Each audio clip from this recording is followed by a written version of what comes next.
There is an age-old adage in all sports which states, a team who makes the fewest mistakes in a game will likely win. However, for all the advanced statistics available in sports management, there exists a surprisingly large void in this area. This appears to be especially true in professional hockey. We think this is due to either a flawed philosophy of how the construction of teams results in the winning and or losing of games, or a perceived difficulty in the meaningful quantification of the impact of errors on outcomes. The multiplicative effects of two negatives has a positive outcome in mathematics. We have also found this to be true in hockey.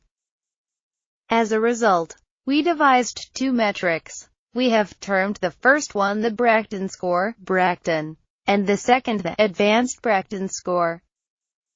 The Bracton numerically calculates the positive or negative contribution of a player to his team vis-a-vis mistakes taken or generated via the penalty assessment process.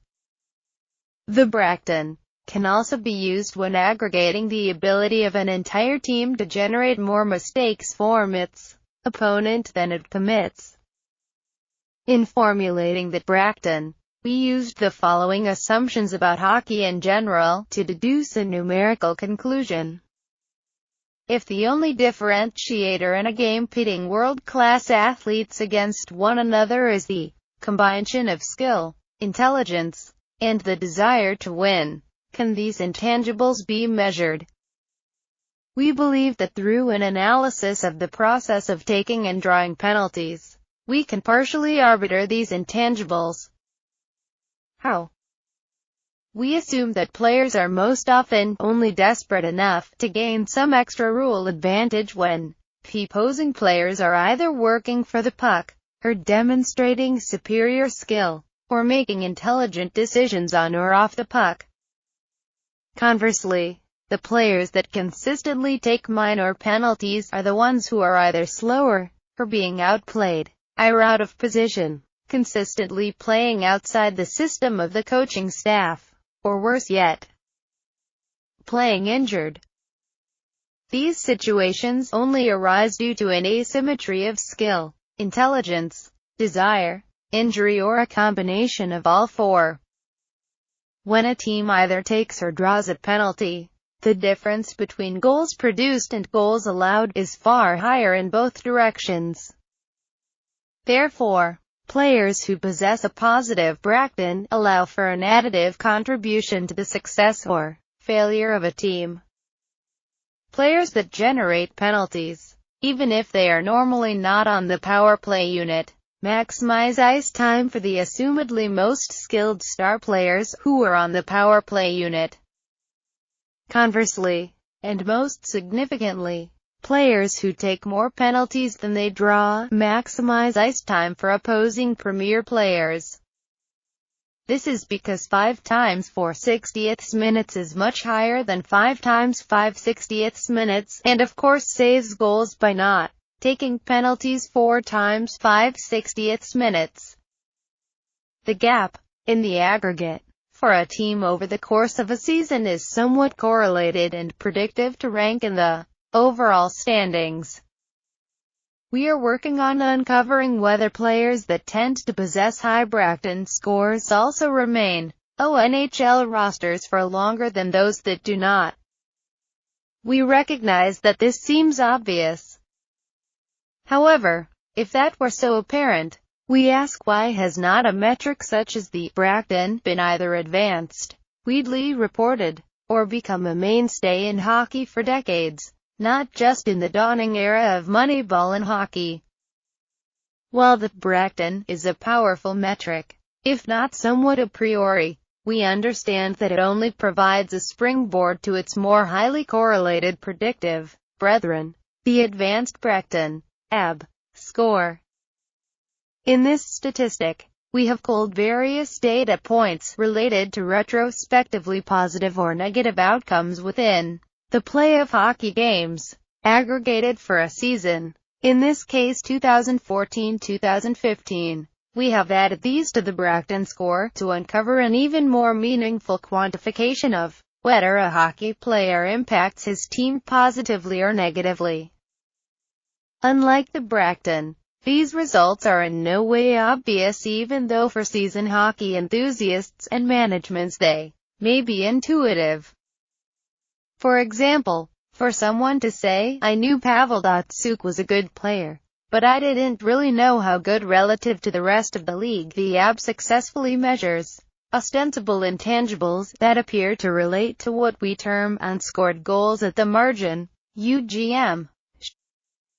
By mathematically deducing the contribution of a player toward UGM, we can assign an actual value, or in many cases a negative value, players have toward the overall team performance. With respect to Datsyuk, he scores among the league best AB at 6.93. To us, we believe that, in addition to the goals and assists produced by Datsyuk, he was responsible for another 6.93 goals UGM for Detroit that neither he nor DET scored directly, but avoided by either limiting mistakes or being in the right place at the right time with the right mindset, to borrow a tenet of Eastern religious thought. In this regard, to earn a 6.93, Datsyuk undoubtedly had his head in the game, played hard the majority of his shifts, and played within the system employed by Detroit.